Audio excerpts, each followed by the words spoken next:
Hi, I'm Nikki here from Fit Average Joe. I'm a personal trainer in Outback Queensland in Mount Isa. I thought I'd do a little bit of a video to talk to you about how you maintain your fitness in these trying times, particularly if you're in isolation.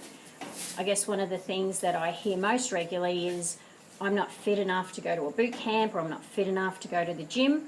And I find that really interesting. It's actually not that you're not fit enough. You actually go to the gym and you actually go to boot camps to get fit enough. So I think it's really important that we shift our thinking and that we look at fitness as actually the journey, not the end goal.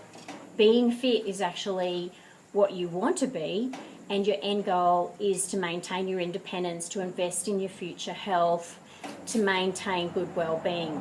So it's really important that you think about it in the right way.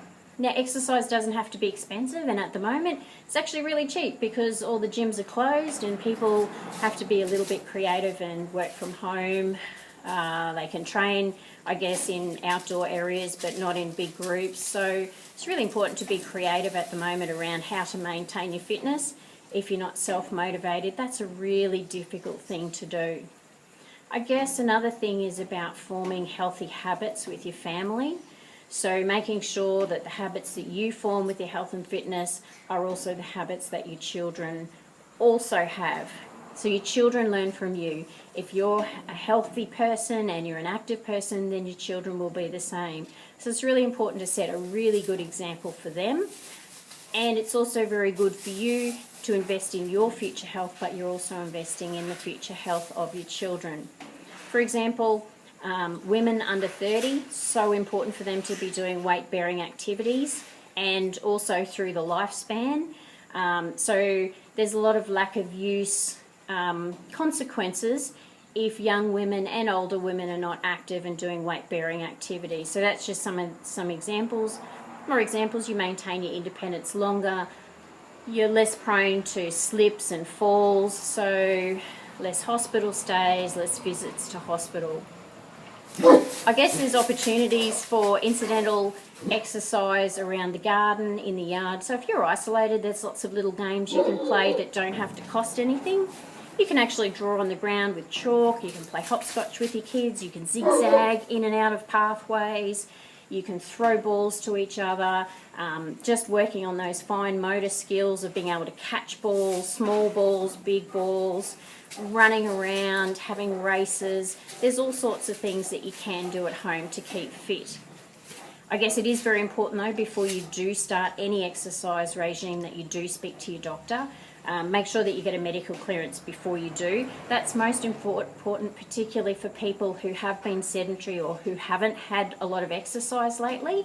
So if you haven't done any exercise for a while, pop along to your doctor. If you've got any heart disease or any other sort of chronic illness that might impact, make sure you see your doctor first. I guess to start, and one of the things you could do is aim for 10,000 steps a day.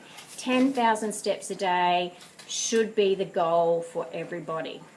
Now, I notice places like Kmart at the moment, they've sold completely out of all physical equipment except pedometers. Pedometers are about $2 each from Kmart, less than $5.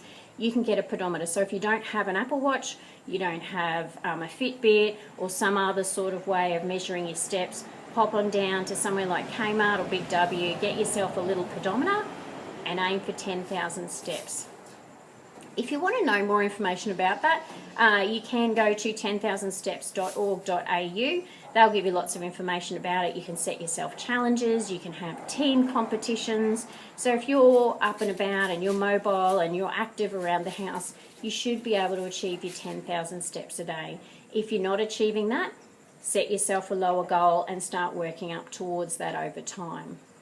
I guess I keep reiterating that your health and your fitness is an investment in your future. So it's not only an investment now, but it's an investment in not only your well-being, but also your future health and your future independence. If you don't use it, you lose it. So really important to make sure that you are active, that you are mobile, and that you're getting out and about and doing things. Now, I'm super keen. I'm happy to do more of these little messages. So if anyone's keen and they would like me to do more, make sure you comment below. Let me know the sort of things you like. I'm also happy to do a Zoom question and answer session as well at some point. If anyone wants to ask some questions about fitness, happy to do that. Just let me know what you'd like to do. If you'd like to have a look at my webpage, it's Fit Average Joe. Or we also have a closed fitness group which has lots of health and wellbeing motivations activities on it. So that's Fit Average Joe Family, and I have a webpage, fitaveragejoe.com. So head over, have a look, see what we have on offer, and I'll talk to you soon. Stay fit.